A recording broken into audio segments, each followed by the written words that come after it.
তারপরে নবী করিম সাল্লাল্লাহু আলাইহি ওয়াসাল্লাম ওয়াইকরামুস সাদিকহিমা, মাতা পিতা তাদের বন্ধু যদি কেউ থাকে, মাতার বান্ধবী আর বাবার বন্ধু, এমন নয় যা পশ্চিমা সমাজে।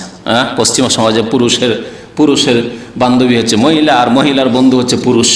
এটি হচ্ছে কাফের সমাজের চরিত্র।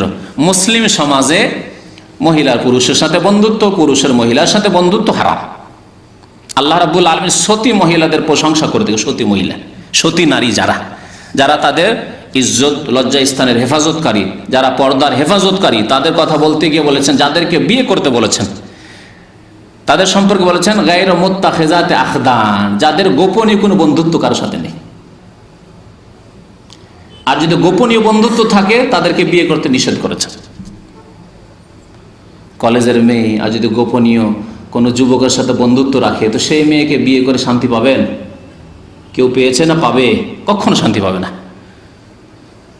এইরকমও ঘটনা জানি যে কারো সাথে ভালোবাসা ছিল, এই নাজায়েজ অবৈধ ভালোবাসা, গোপনীয় বন্ধুত্ব, আর কলেজ ইউনিভার্সিটির যুগ চলে যাওয়ার পরে মেয়ে জন্ম হয়েছে, বিবাহ শাদী হয়ে যাওয়ার পর মেয়ে জন্ম হয়েছে, জন্ম হওয়ার পরে মেয়ে সাবালিক হয়েছে, 18 বছরের মেয়ে। আর 18 বছরের মেয়েকে রেখে দিয়ে ওই আগের যে গোপনীয় বন্ধুত্ব যার সাথে ছিল তার সাথে উধাও হয়ে গেছে, নাউজুবিল্লাহ। মুসলিম সমাজের ঘটনা।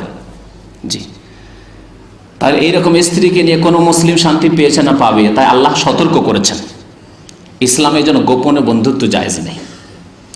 আজকাল কলেজ ইউনিভার্সিটি পরিবেশ এত দূষিত হয়ে গেছে, এত বিষাক্ত হয়ে গেছে যে কলেজ ইউনিভার্সিটি মানে গোপনীয় বন্ধুত্ব।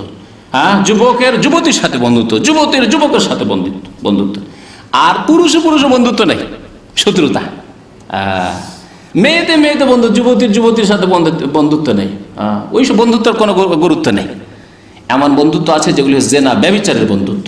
আল্লাহ রাব্বুল আলামিন এইরকম মহিলাকে, যাদের বন্ধুত্ব না জায়েজ বন্ধুত্ব থাকে, গোপনে বন্ধুত্ব থাকে, তাদেরকে বিয়ে করতে নিষেধ করেছেন, সতর্ক করেছেন।